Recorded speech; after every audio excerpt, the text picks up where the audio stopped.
부와 성자와 성령의 이름으로 말씀드립니다. 네, 여러분 안녕하세요. 오늘 연중 21주의 주일을 맞아서 오늘 또 이렇게 여러분과 함께 예배를 드리게 되어 참 감사한 마음입니다. 간밤에도 참 더웠는데 오늘 아침에도 여전히 덥더라고요. 그래서 밤잠을 설치시는 분들, 또 가난한 이웃들 떠올리면서 기도하게 됩니다. 오늘 예수님께서 저희들에게 들려주시는 말씀 통해서 저희도 회복되고 또 회복된 이들과 함께 기뻐하는 우리가 되었으면 하는 마음으로 주님의 말씀을 전합니다. 오늘 누가복음 13장에 나오는 한 여인의 이야기를 함께 나누는데 18년이나 허리가 굽어 고통받던 한 여인이 예수님을 만나 치유받는 놀라운 사건을 누가복음은 전하고 있습니다. 이 사건은 허리가 굽었던 한 여인의 몸이 나음을 입었다는 기적을 넘어서 우리에게도 진정한 신앙을 가진 사람이 사는 모습, 또 우리가 어떤 예배를 귀하게 드려야 할지를 알려주는, 우리에게 질문하는 그런 본문인 듯 합니다. 아까 김홍일 신부님께서도 본기도 전에 우리 수원교회에도 수술하시고 또 회복하시고자 지금 회복의 기간을 보내시는 분들, 또 노환으로 어려우신 분들, 또 오늘 이 자리에 오지 못하시는 많은 교우분들 중에서도 오늘 성경에 나오는 이 허리 굽은 여인과 같은 고통 중에 계시는 분들을 저희는 매주 기억하고 기도하고 있는데, 저희들 오늘 이 예배를 통해서 몸이 굽은 사람, 또 마음이 굽은 사람 모두가 회복되는 은혜를 입었으면 좋겠습니다. 성경은 이 여인이 18해 동안 병마에 사로잡혀서 허리가 굽어져 몸을 제대로 펴지 못하는 상태였다라고 합니다. 저희가 하루만 허리가 아파도 참 얼마나 힘든데 그 하루하루가 18년이나 계속되었다고 하니 이 여인은 얼마나 오랫동안 고통스럽고 또 절망 속에서 지냈을까 하는 생각을 해봅니다. 허리가 굽었다는 게 사실은 저희 어머니는 젊어서 다자치는 일을 하셨는데 지금도 기억나는 건 기계를, 저희가 어렸을 때 이제 기계를 집으로 가지고 와서 작업을 하셨어요. 그러다 보니까 급한 일들을 받아서 그 일이 이제 조금 단가가 높으니까 밤새 그 일을 하시고 아침에 저희가 이제 학교에 가면 이렇게 쪽잠 주무듯이 그렇게 주무셨던 기억이 나요. 지금 저희들이라면 그렇게 웅크리고 오랫동안 일을 했으면 스트레칭도 하고 그래야 되는 걸 알지만 정말 그때는 몸이 힘드니까 그냥 그렇게 젊은 시절을 보내시고, 지금도 이제 저희 어머니 등이 굽은 걸 보면 저는 좀 마음이 아프기는 한데, 저희 교회에도 허리 수술하시고 회복하시는 어르신들, 또 이름을 부르기 좀 죄송하지만 허화자님도 허리를 다치셔가지고 지금 한 달 좀 지나면 이제 정상적인 일상적인 생활을 하실 수 있다고 하시지만 많은 분들이 정말 육체적인 어려움을 겪고 계시잖아요. 그런데 그분들이 허리가 굽은 정도를 넘어서 우리들이 이 성서의 말씀으로 묵상하면서 그림을 그린 작가의 그림을 보면 허리가 굽어서 바닥에 머리가 닿을 정도로 허리가 굽은 여인을 그린 화가들이 있습니다.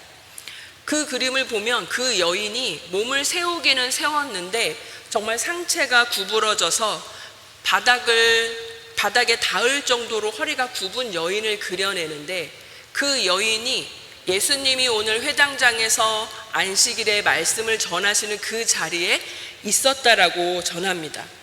그 여인은 그렇게 어려운 몸을 가지고도 한 발자국 한 발자국 본인이 안식일에 하느님의 말씀을 듣고자 하는 마음으로 절망하지 않고 그 자리에 나왔다는 것 자체도 참 귀하게 다가오는 말씀이죠. 그런데 그때 말씀을 전하시던 예수님이 그 여인을 바라보십니다.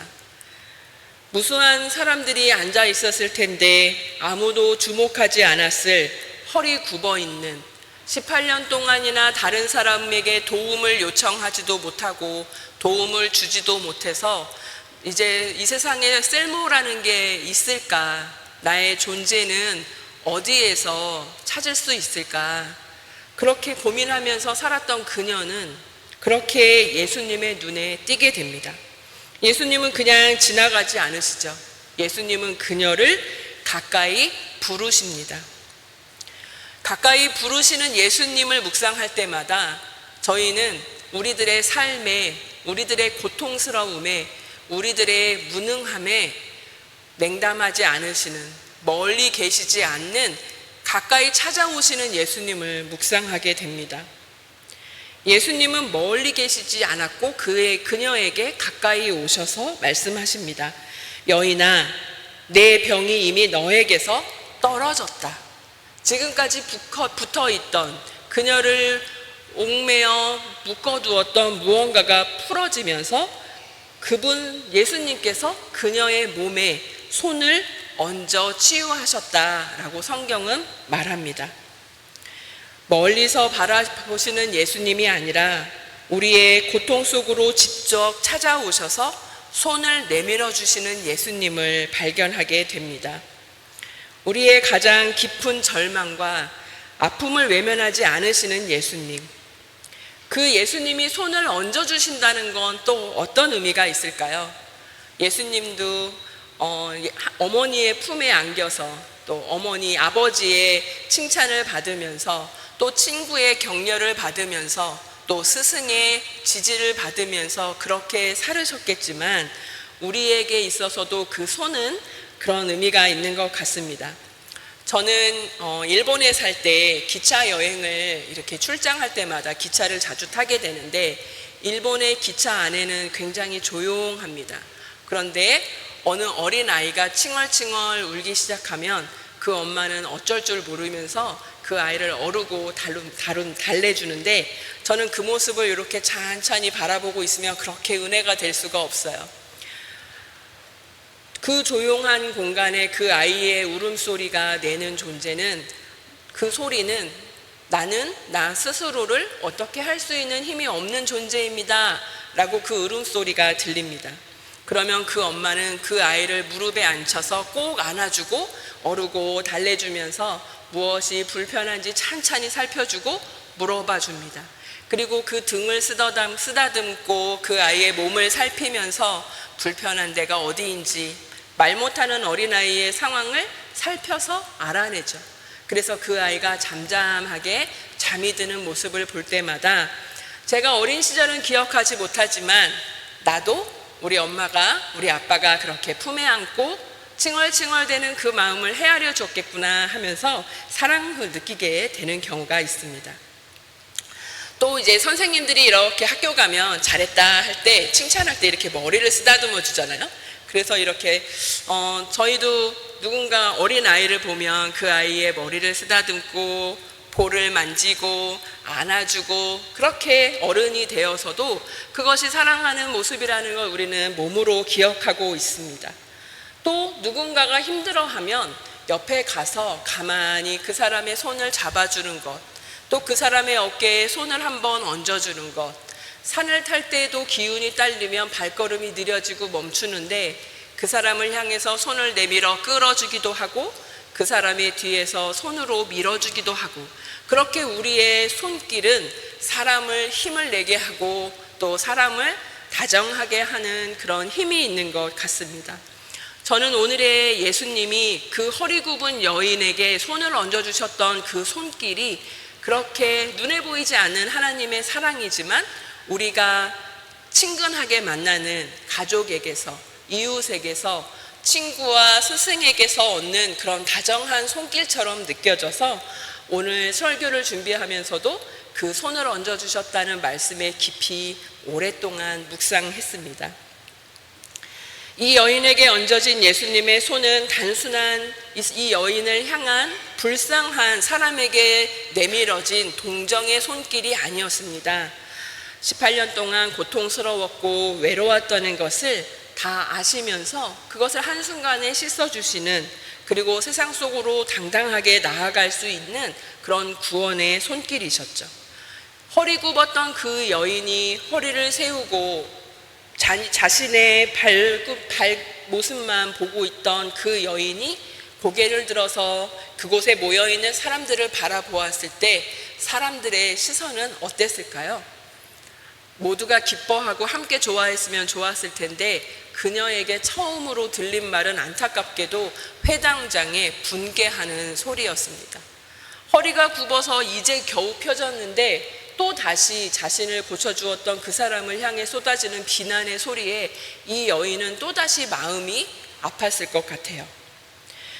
그런데 오늘 이 말씀을 하시는 이 여인을 만지시는 예수님과 또 안식일에 왜 이 여인을 고치는 일을 하느냐 하며 일해도 되는 엿새째에 이 여인을 고치라고 하는 그 회당장의 모습이 대비가 되면서 우리는 오늘 읽은 그 이사야에도 참된 예배, 참된 안식일은 무엇이냐 그렇게 우리가 성경으로 읽었는데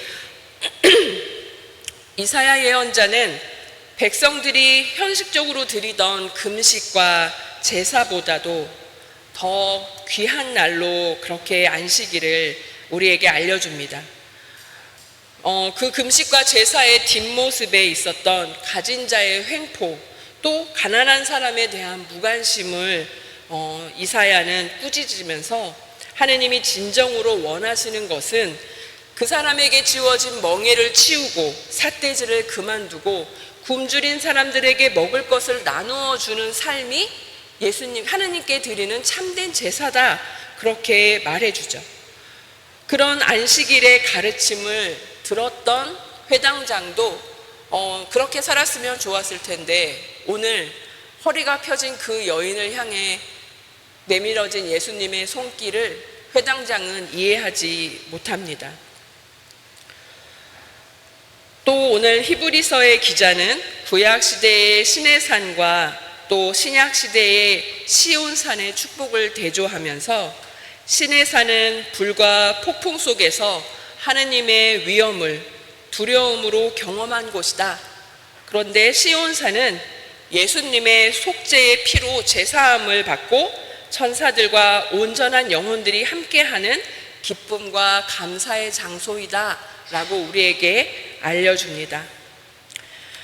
우리는 이렇게 예수님의 여인을 만나는 모습에서 안식일의 의미를 다시 한번 새겨보게 되는데 오늘 주보에 그 김홍일 신부님이 쓰신 기도하는 삶의 쉼, 안식이라는 챕터가 있어요. 그래서 그 부분에서도 구약 성서가 말하는 안식일의 의미를 제가 발췌해서 주보에 실어드렸는데 더 궁금하신 분은 그 책을 펴보시면 정말 우리가 안식한다는 것, 쉰다는 것이 어떤 의미인지 김홍일 신부님께서 잘 쉽게 적어주셨습니다.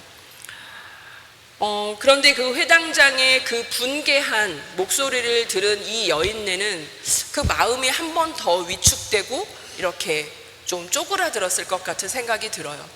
이제 겨우 허리를 폈는데 오늘 허리를 안 편만도 못하구나 그런 불편한 마음이 들었을 것 같아요. 그런데 예수님께서 다시 한번 말씀해 주십니다. 너희 가운데 누가 안식일이라 하여 자기 소나 나귀를 외양간에서 풀어내어 물을 먹이지 않느냐? 이 여인은 누구냐? 이 여인도 아브라함의 자손이다. 하느님의 자녀이다. 귀한 딸이다.